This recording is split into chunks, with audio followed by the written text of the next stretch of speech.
السلام عليكم ورحمة الله وبركاته. إن الحمد لله وحده والصلاة والسلام على من لا نبي بعده. أما بعد فأعوذ بالله من الشيطان الرجيم. بسم الله الرحمن الرحيم. وقضى ربك ألا تعبدوا إلا إياه وبالوالدين إحسانا إما يبلغن عندك الكبر أحدهما أو كلاهما فلا تقل لهما أف ولا تنهرهما وقل لهما قولا كريما. মায়ের হাতে গর্বে মানুষ মা যদি তা সত্য হয়, মায়ের হাতে গর্বে মানুষ মা যদি তা সত্য হয়, মাই হলো এই জগতের শ্রেষ্ঠ বিশ্ববিদ্যালয়। সম্মানিত মহাতির সভার সভাপতি মহাশয় ও বিচারক মন্ডলীগণ ও শিক্ষকবৃন্দ, আপনাদের সমীপে যে বিষয়টি নিয়ে উপস্থাপন করতে চাই সেটি হলো পিতামাতার সাথে সদাচরণ। পিতামাতার সাথে সদাচরণ সম্পর্কে মহান আল্লাহ তাআলা সূরা বানী সূরার 23 থেকে 24 নম্বর আয়াতে বলেন, ওয়াকাদা রাব্বুকা আল্লা তা'বুদু ইল্লা ইয়্যাহু ওয়া বিল ওয়ালিদাইনি ইহসানা ইম্মা ইয়াবলুগান্না ইনদাকাল কিবারা আহাদুহুমা আও কিলাহুমা ফালা তাকুল লাহুমা আফিন ওয়া লা তানহারহুমা وقل لهما قولا كريما واخفض لهما جناح الذل من الرحمة وقل رب ارحمهما كما ربياني صغيرا।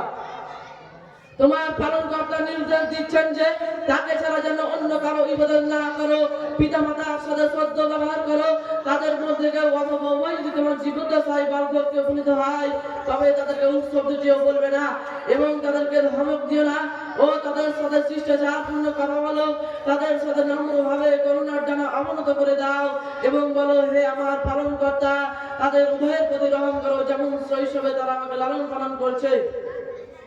শ্রোতা মণ্ডলী, ওয়াত্র আয়দা আল্লাহ তার ইবাদতের পরেই পিতামাতার সাথে উত্তম আচরণের নির্দেশ দিয়েছেন। কারো কোনো কাজের জন্য পিতামাতার কষ্ট হয় সেই দিকে লক্ষ্য রাখতে হবে। কোনো বিষয়ে তাদেরকে ধমক বা কষ্ট দিতে যাবে না, তাদের সাথে উত্তম আচরণ করতে হবে, তাদের সাথে সদা নম্র ভদ্র ব্যবহার করতে হবে। বৃদ্ধাবস্থায় তাদের প্রতি দয়ার হাত ধরতে হবে, তাদের জন্য প্রতিপালকের নিকটে রব্বির হামহুমা কামা রব্বায়ানি সগীরা বলে দোয়া করতে হবে। মুসলিমিন ইকরাম, পিতামাতার সাথে সদাচরণ সম্পর্কে মহানবী সাল্লাল্লাহু আলাইহি ওয়াসাল্লাম বলেছেন, আন আব্দুল্লাহ ইবনে আমর قال قال رسول الله صلى الله عليه وسلم لا يدخل جنة আকুন। আব্দুল্লাহ ইবনে আমর রাদিয়াল্লাহু আনহু বর্ণিত, তিনি বলেন রাসূল সাল্লাল্লাহু আলাইহি ওয়াসাল্লাম বলেছেন, পিতামাতার বিরুদ্ধাচরণকারী জান্নাতে প্রবেশ করবে না। মুআজ্জাজ সামিন, পিতামাতার মর্যাদা সম্পর্কে মহানবী সাল্লাল্লাহু আলাইহি ওয়াসাল্লাম আরো বলেন, আন আবি উমামা আন্না রাজুলান قال আন আবি উমামা আন্না রাজুলান قال ইয়া রাসূলুল্লাহ হাক্কুল ওয়ালিদাইনি আলা ওয়ালাদিহিমা ক্বালা হুমা জান্নাতু কানা রুকা। আবু উমামা রাদিয়াল্লাহু আনহু বলেন, তিনি বলেন রাসূল সাল্লাল্লাহু আলাইহি ওয়াসাল্লাম বলেছেন, এক ব্যক্তি রাসূল সাল্লাল্লাহু আলাইহি ওয়াসাল্লামের কাছে বললেন, হে আল্লাহর রাসূল সাল্লাল্লাহু আলাইহি ওয়াসাল্লাম, সন্তানের উপর পিতামাতার হক কি? তিনি বললেন, তারা উভয় তোমার জান্নাত ও জাহান্নাম। উল্লেখিত হাদিস দ্বারা বোঝা যায় যে পিতামাতা সন্তানের জান্নাত যাওয়ার মাধ্যম এবং জাহান্নাম থেকে পরিত্রাণ পাওয়ার উপায়। তাই তাদের সাথে সহচরণ করে জান্নাত লাভের চেষ্টা করাই বাঞ্ছনীয় বা কর্তব্য। হাজিরিন, পিতামাতার মর্যাদা সম্পর্কে এবং হাদিসে বর্ণনা রয়েছে। যেমন আব্দুল্লাহ ইবনে আমর রাদিয়াল্লাহু আনহু বলেন, নবী করিম সাল্লাল্লাহু আলাইহি ওয়াসাল্লামকে জিজ্ঞাসা করলাম, হে আল্লাহর রাসূল, আল্লাহর নিকট সবচেয়ে পছন্দনীয় আমল কি? রাসূল সাল্লাল্লাহু আলাইহি ওয়াসাল্লাম বললেন, সময়মতো সালাত আদায় করা। আবার জিজ্ঞাসা করলাম, তারপর কি?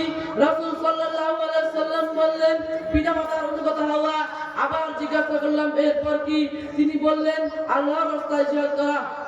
হাজিরিন, ওয়াক্ত হাদিসে প্রতিমান হয় যে আল্লাহর নিকট পছন্দনীয় আমল সময়মতো সালাত আদায় করার পরেই পিতামাতার সাথে সদাচরণ করা।